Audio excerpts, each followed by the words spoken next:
You know, he never played in Portland, but still, Wayne Embry, you are a trailblazer, sir. A pioneer in the world of sport and in civil rights history. His sterling example of commitment, dedication, and endurance serves as a template for others. Take a look. Wayne Richard Embry was a true pioneer, making a lasting and historic impact on the game of basketball. Drafted in 1958, Embry's playing career spanned 11 seasons. He was a 5-time All-Star as a member of the Cincinnati Royals, a part of the 1968 Celtics championship team, and the following season, which would be his last, he was named the first captain of the Milwaukee Bucks. But his most notable accomplishments would come after his playing days were over. In 1971, Embry was hired by the Milwaukee Bucks to serve as their general manager, becoming the first African-American GM to serve in any major U.S. team sport. After leaving the Bucks, he accepted a similar role with the Cleveland Cavaliers.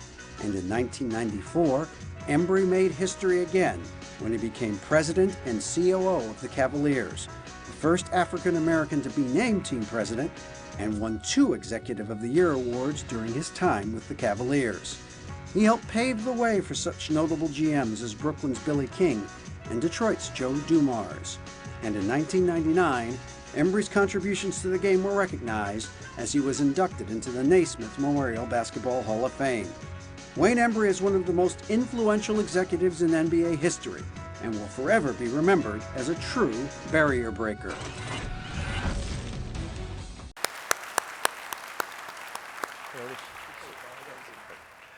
The presenters for the award include Otis Birdsong, 4 times an NBA All-Star, played in the league for 12 years, and Alex Bartens, who's the Chief Executive Officer of the Orlando Magic, will also read the inscription. Gentlemen. Thank you, Bob. Good evening. I'll be brief.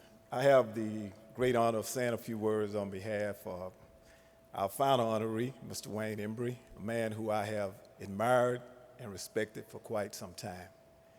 And as chairman of the board of directors for the NBA Retired Players Association, I now have the opportunity to interact with past Commissioner David Stern and current Commissioner Adam Silver, a host of NBA executives, a lot of current players, and a lot of former players, of course. And, when you're talking about great players from the past and Wayne Embry's name come up, some guys will say, yeah, I remember Wayne. He was a 5-time NBA All-Star. And some guys will say, oh, yeah, man, he won a championship with the Boston Celtics. And a few of them will even say, yeah, he was the Executive of the Year twice as an NBA general manager. But all means each and every one of them will say he's a man with great character, with an impeccable reputation.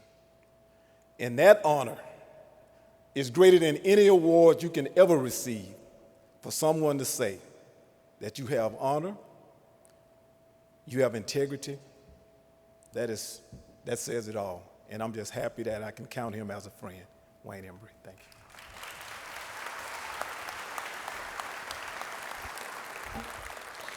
Thank you, Otis. And on behalf of Rich and Helen DeVos, we're honored to be here to recognize a true hero among us, amongst all the heroes that we've recognized tonight, not because of their accomplishments on the court or on the field, but really for what they did to use the power of sport to improve the lives of people around them.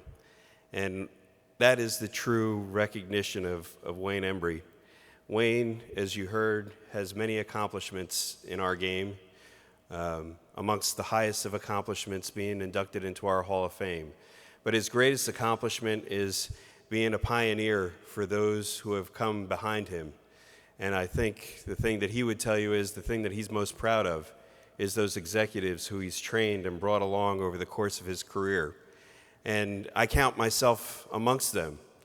Over 25 years ago, when I was getting started as a young executive in 1989 with the Orlando Magic, I remember Wayne Embry coming to town for the first time with his team and sitting in the stands as both of our teams were warming up on the court and talking to me personally about what I wanted to do in my career in the NBA. And he had a profound effect on me those 25 years ago, and that's the impact that he's had with everyone that he's touched in this game. And for that, I'm personally grateful. I know that everybody in our game and those that have been touched by Wayne are incredibly grateful for the influence, the character, and the pioneering spirit that he's brought to our game and those who have followed him. And with that, we'll read the inscription on the award, in that we honor you for the incredible achievements that you have made throughout your career as a professional basketball player and front office executive. Those achievements have played a significant role in society and have helped pave the way for those who only thought they could dream about success. You have inspired them to go after their dreams and opened up doors for their future. Our Giant Steps Hall of Fame inductee, Wayne Embry.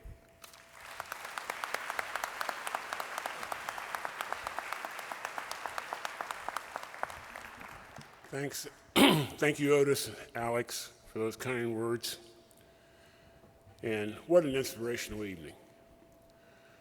I want to congratulate all the award winners and just tell you what an inspiration you have been. And Frank, I just want to say that I congratulate you and thank you for taking the poison out of your pen. Thank you for your kind words. When you receive an honor, you think back, reflect back over your career, and just so many people that have had an inspiration to me and influence in my life. And of course, I got to start with my family, my parents, and my wife, my children, who have been great, very supportive and great inspiration to me during some very difficult times. And of course, you got coaches, your teammates, and the people you work with who have been very supportive and have inspired me along the way. But there are people who really made a tremendous impact. And I start with Wes Pavlon, who had the courage to name me general manager in 1972 of the Milwaukee Bucks. And I even got to go back beyond that, get things in its chronological order, because sports has been a tremendous, tremendous thing for all of us in this room. And for me to have been able to play professional basketball and be engaged in professional basketball and sports for 50 plus years, it's just an amazing thing. But it all started in 1958 when I was chosen to play on the All-Star team in Raleigh, North Carolina. It was the first time I've ever gone south. And on the way there, back in the day when we had those old DC-3s, we had to stop and refuel. And the pilot says, you can get off the plane, go in, get a bite to eat, except pointed to myself and one other player that's chosen that team who happened to be African American. That was Hal Greer. He said, you two can't eat, so you can stay on the plane, they'll bring something out, we'll bring something out to you. And then we get to Raleigh, North Carolina, and we were greeted by one Joe Lapchick, Richard Lapchick's father, who was the coach of the North team. And he right away told us, he says, Wayne, Hal, it's not gonna be pleasant, but I got your back. And he took us under his arms, got us through the next 3 days, was there to comfort us when we couldn't stay in the hotel that the rest of the players stayed in. He was there to comfort us when we went to the movie, discovered we had to sit up in the balcony. And that which meant the most to me was at the end of our 3 days after having played the game, he says to me, "I'm going to recommend that the New York Knicks draft you."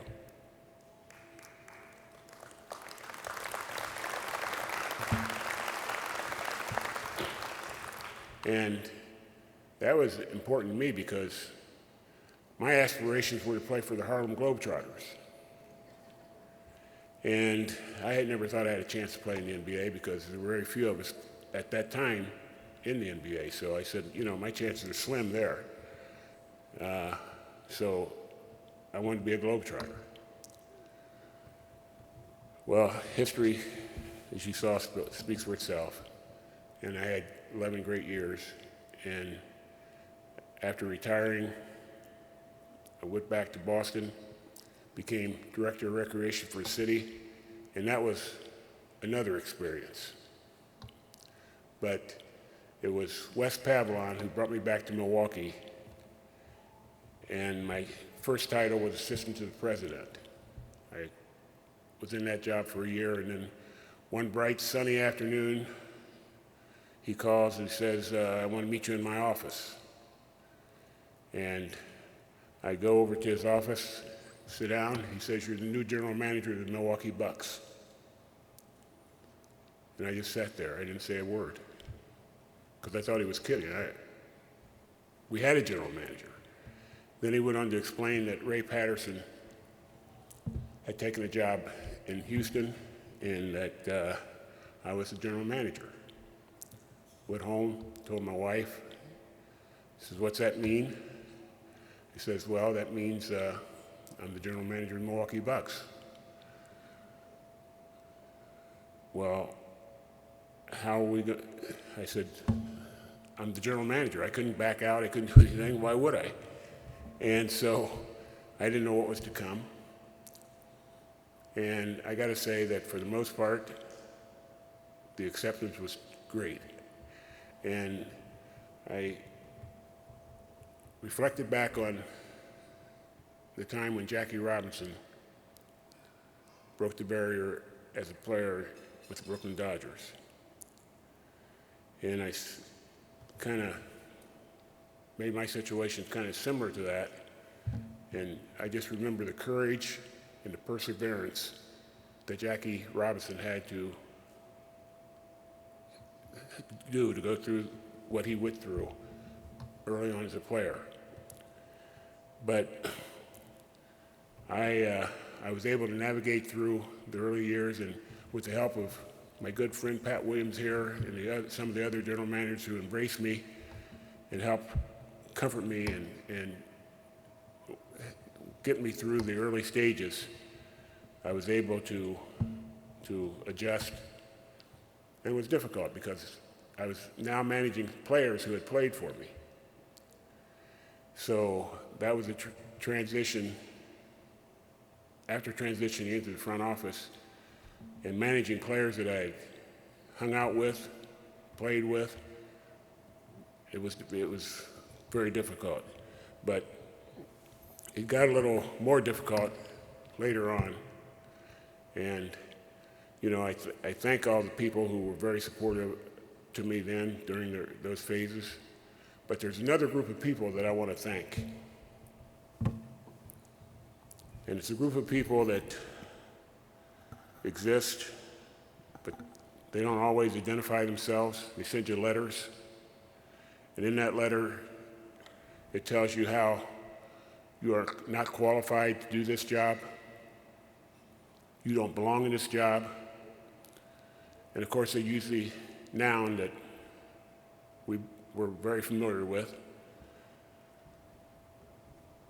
back in the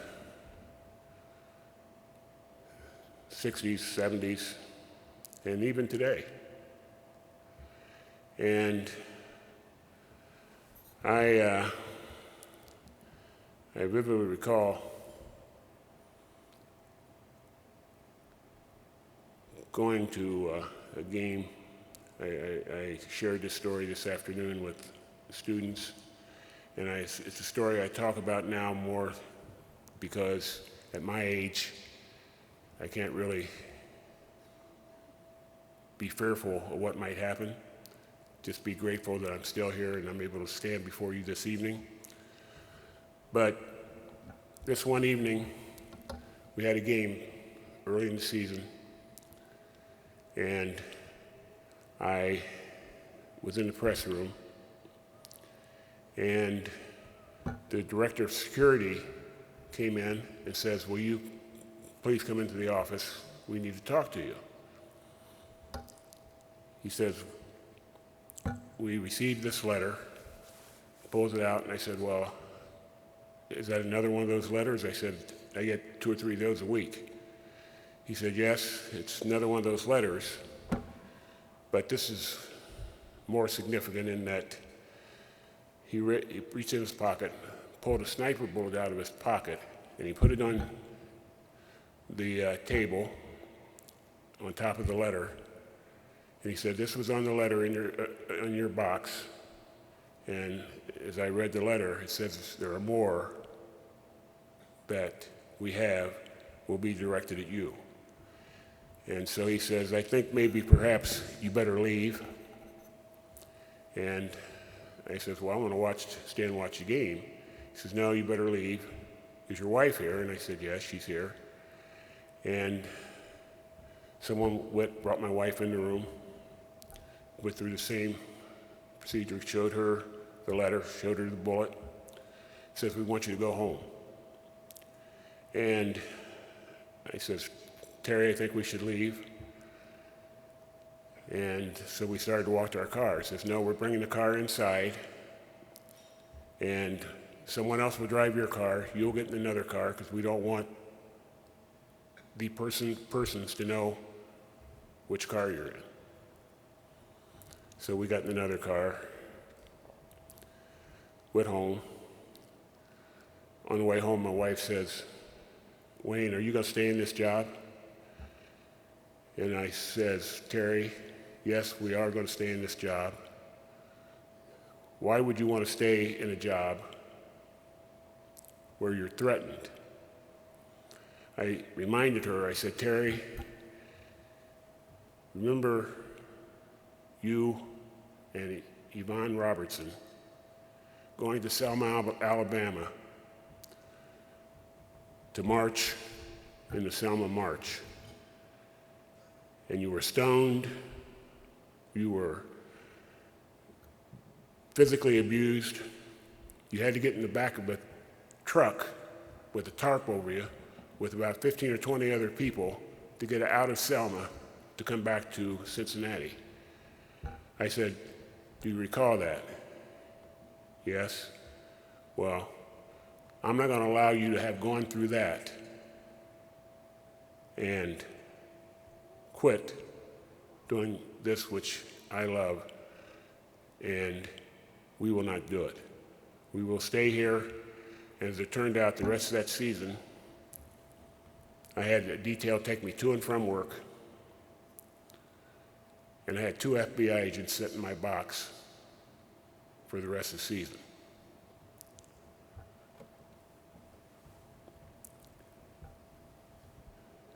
To me, the people who posed that threat was a great inspiration, and I thank them because I was able to continue doing what I did. But I tell this story now because we have work left to do, and as I told the students this afternoon, they are going to be charged with responsibility to provide the leadership to continue on and promote diversity. And that's the great thing about sports. You know, and I'll leave you with what I tell my team. Over the years, I tell my team, you know, intelligence, character, and talent in that order is what wins championships. And to win, you must first compete. And to win, you have to have discipline, self-discipline, and you're prepared to compete every night.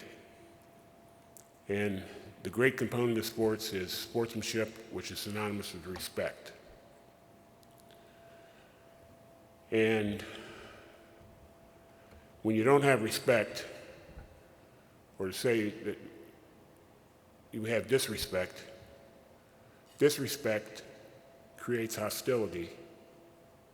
Hostility creates hatred, and hatred brings conflict. And out of hatred come all the various isms.